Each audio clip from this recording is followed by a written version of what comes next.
Hey, welcome to the Strong Roots podcast. My name is Kristen Hill, and we are so excited that you're tuning in today. Our prayer is that you would move one step closer to Jesus through this series. So go ahead and check out this next episode. Hey, Strong Roots. We are in our season where we're talking about loss and grief. And I am here with Aleah, and she's going to be talking about a loss of a relationship. And I feel like Aleah has gone through a lot of grief, a lot of loss, and has remained steadfast in it. So I'm super excited to talk to you today. So Aleah, right off the bat, what relationship do you feel like you lost and had to grieve? My relationship with my mom. So I feel like this is twofold, especially growing up. My mom was an alcoholic, and I feel like having an alcoholic mom and her being distant in that form was really hard because you see a lot of people having a close relationship with their mom, and your parents are the ones that are guiding you and taking care of you and you're leaning on and you trust them the most, and not having that trust so much was definitely a grief. And then recently 5 years ago she had passed from lung and liver cancer, so I feel like that's a different form of loss. But yeah. Did you find that, so you had to grieve your mom not being the typical mom, I don't know if there's a better way to say it, but almost being not there mentally, correct? Yep. And did that make the grief of losing her harder? Did it make it easier? Was it a net neutral? How did they play together, I guess, is what I'm asking. That's a good question. I feel like it almost made it easier, just because that. But then again, if I'm being honest, it was harder because you still wanted it. You still want that relationship, and you still wanted it to change, and had that hope like, oh, maybe in this season it will change, or having that hope and clinging to it that she would. So I feel like that one's twofold too, because we weren't super close, but I wanted to be super close. So it was like once she passed away, there was no more. There wasn't like, oh, maybe we could, get closer, or this would change, or when I have kids, or whatever it is. And it's just like it was lost. Yes. So what did grieving look like to you? How did you walk that out? What did God do in that season? Who did he bring? I just want to hear it all. Yeah. So I feel like from childhood to now, the seasons were different. I think in my childhood, from when I could remember, I think like 5th grade is like the biggest, where I really understood like she was an alcoholic. My friends really noticed that she was an alcoholic and would like make fun, and I would just kind of try to roll it off. But like having people over wasn't a big thing for me, which is exciting to invite people over. So I feel like that was hard because I didn't want people to come over and see her that way. But they wanted people over. They didn't really want me to go places, so that was hard. But like anger was definitely a big one. I think it was easy for me to suppress different emotions, and her being angry like as a drunk and saying different things throughout the seasons of like, don't feel sorry for yourself, like why are you crying, or different things like that. I think in those seasons shifted the way that I would grieve, because I wasn't able to share my emotions and be vulnerable, because then in turn I would get hurt by her, and then it would shift the way that I would grieve, so it would just come out more in anger versus like being able to express to someone, because my mom was somebody that was supposed to be super close and that I trusted, but even her, like I couldn't trust with my emotions, so how was I supposed to trust other people with them?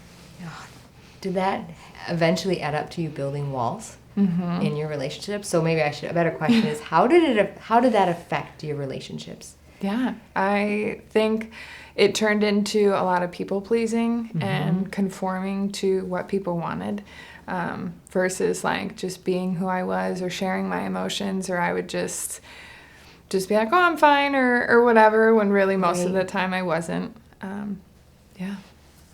So how has God helped you turn this from bitterness and anger and resentment to into something good, into something different. Like, how has God been faithful to you in this journey? Yeah, he's been faithful through the whole thing. Like, honestly, looking back, he's been there. I think when I was younger and when I didn't have a relationship, it was a lot harder to notice it and felt like I was alone. But I would still pray to him and ask him to like protect me or things like that. But I didn't know anything past it. I would say like the same prayer over and over, like, God, be with me with all your might.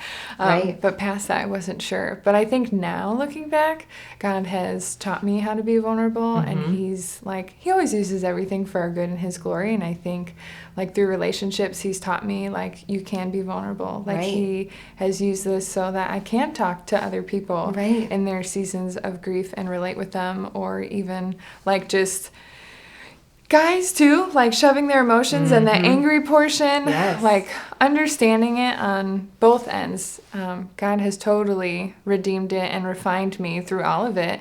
And I think at the end too, it was cool because obviously your mom is someone that is steadfast in your life, and I didn't have that, but it caused me to really cling to Jesus in a different way and really rely on my relationship with him and not anybody else. In return, when my mom got sick, I was able to be strong enough in my faith with Jesus and share my faith with her. Whereas I don't know if I would have before, because I would have been too timid, or I don't know if my faith would be where it's at today without going through that. And God is just so good because he's been through it all. Right. So what would you say, okay, so growing up, you weren't following Christ, chose to follow Jesus, had your mom around for a little bit, and then she was taken away permanently. That's the timeline, right? Yeah. So in the span of choosing to follow Jesus and where she was still drinking and still it wasn't the relationship you desired it to be, what were pivotal spiritual disciplines that you did that helped reconcile this relationship that was so dysfunctional for so long? I think for me it was like being able to be vulnerable with her and knowing like if she chose to hurt me or say something that wasn't who she was, like I knew that, but my hope and value came from Jesus, and like I could cling to him and not to what she would say. Or like her thing was always like, I don't need to go to church to believe in God. And like, she never went to church with us. And, that was hard because she had her thing. But I feel like knowing that I didn't have much time left with her, and that I wanted to see her in heaven, like God just gave me the boldness through it, to be able to talk to her in that manner. So I feel like the boldness, being vulnerable, and just choosing to continue to spend every day with Jesus. Like I would not have had the words to say, and like it wasn't anything wasn't anything special. Like it totally was Jesus, and just knowing like that he was there and working through it, and that it didn't have to be perfect, that he would just take it, was a lot. How much did forgiveness play a part? That too. A bunch of forgiveness through a lot of things. I feel like being able to process it now and go back and think about those memories and like actually choose to forgive her and give Jesus all of those negative emotions have been a lot, because you don't really realize how much you're carrying it, and it affects your everyday life or other relationships. And being able to walk through that hardship with Jesus has like been key, because I don't think I would have been able to talk to her without that forgiveness. Did you ever find this or make this a part of your identity? Like, this is who I am? Or is that something you never struggled with? Oh, like her being an alcoholic? And not having a mom, like almost orphan lifestyle. Like, did you find that as an identity? Oh, yes. Yep, definitely it was. It was one of those things that like turned into self-pity, or like if I got close enough with someone, or like whether it was a boyfriend or whatever, I would use that within it in different ways. And it was just like, yeah, this is just who I am, or, like this is how it's going to be, or I'm not going to share, or whatever. I've been through this. And kind of more like the, pity me, essentially. And isn't it interesting? Because I love what you said earlier. God started replacing your identity. Like the things she said didn't affect you as much because you had an identity that was rooted in Christ. Right.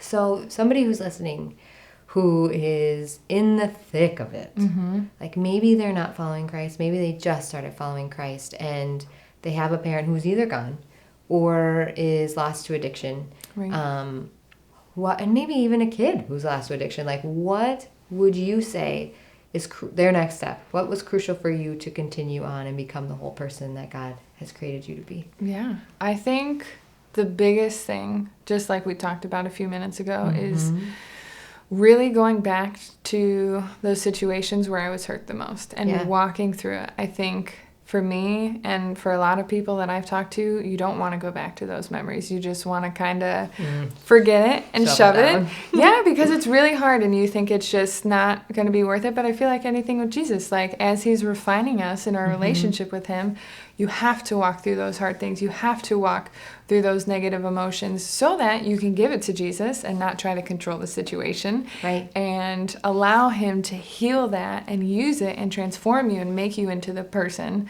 that's supposed to be more like Christ. And then like forgiveness comes and joy comes and just these refining things of like boldness and being closer to Jesus that you don't even think like would happen, but they do. Right. How has God used this? I feel like sometimes if you were to look back and say 10 years ago, you from the past might not think God could ever use it, right? Like why? I think a lot of us like, why is this my life? Why is this the family I was born into? All those things. Right. How has God used this in your life for good? Yeah. He has totally just changed me into the woman that I am today. Like, I don't think I would be as close as I am to Jesus. I don't think I would be working at a church and reaching out to people and getting outside of my comfort zone and being able to be vulnerable with people and share my emotions with them. Or even the situation, I feel like I would have just, kept it to myself and felt sorry and not wanted to share. But I feel like he's changed me in so many facets that it's really cool. Is it one of those things that you wouldn't wish on anyone, but you wouldn't change now because God has used it so much? Yeah. Yeah. Which is crazy to think about, isn't it? Right. So good. Thank you. So you have some questions for me. Yes. Yeah. So have you felt like you've had to hide your grief ever? Or do you feel like you can grieve honestly? I think it depends. I think something God's teaching me is that as Christians, we are leading all the time. And I think that I have to go to God first with my grief and let him process it with me and give him all the rawness, because it's not fair. Even it doesn't matter if it's, the best Christian you can imagine. If I haven't gone to God first, it just is a big yucky dump, and you're left navigating. But if I can give it into his hands first, and then I would say, there are people in my life that are mature enough that can talk about my grief and can talk about what I'm going through. But there are also people that I feel like we have to use discernment, that I don't think it would be loving of me to dump emotions, things that they're not far enough along. And maybe they haven't even processed I think on the other side of things, absolutely. Like, not I can share anything, But in the thick of it, I think as Christians, we have to, 1, go to God, and 2, use discernment who we process it with, because you want to make sure it's people who will always point you to Jesus. And you're not hindering somebody else's faith by putting something. I feel like God has shown me before, I put something on somebody who it wasn't fair and it was harmful, that it was not loving of me to do. That's good. Yeah. And what gives you comfort during your grief? That's such a great question. What gives me comfort? Heaven. I think if we go to the darkest of dark, and I think even sometimes in our day-to-day, there's moments. I feel like there's some moments of eternity, and there's moments of darkness. You've experienced it all, and even in dark moments on my day-to-day, thinking that this is not it. Remembering that I'm not living for this. I'm this feeling, even though it may feel like it'll last forever or a season or whatever it is. It is just but a mist and a dot on the spectrum of what I get to have in eternity with God. And I want to, I guess this is kind of off his question, but I want to live a life so well, and I want to know him so well, that when I close my eyes as I pass away, I will open my eyes and I will have been in his presence and I will be in his presence. Right. That's a quote someone just sent me, and I was like, that is what I want. And like, there'd be no separation in my mind for where I'm meant to be. Right. And That's good. yeah, it's the only thing, like, just being in his presence and thinking of eternity. So Yeah. thank you for those. Do you agree? You relate? Yes, 100%. Where do you go when you, like, what brings you comfort when you're grieving? Yeah, I think it's along the same lines. Jesus, like 100%. I mean, there is nothing, I think it's easy to want to find comfort in other people or things or something else. Food. Yeah, that's a huge one. Yeah. But at the end of the day, just like anything else, whether it's grief or anything, like the only true joy and contentment comes from Jesus. Amen. And the longer you follow, the more it becomes real and real. Right. Amen. Oh, thank you, Aleah. Yes. I really appreciate you letting me talk to you and share your story with everyone. And I really believe that this is something that so many of us have experienced. And as we are about to end, I would love to challenge those of you who are listening to forgive. To make sure to not only forgive what's happening in the present, but like Aleah said, go back, think about things that maybe you've been carrying for a really long time and choose to forgive those people. Take that time to give it to God, because you will experience real freedom and healing when you do so. Jesus' word is always right on. Yes. Thank you guys so much for tuning in, and we cannot wait to catch you next time. Bye. If you enjoyed today's episode, make sure to follow us on our other social media platforms. We don't want you to miss out on any future content. Thank you so much again, guys. I hope you have a great day. And I want you to know I am personally praying that your roots stay strong.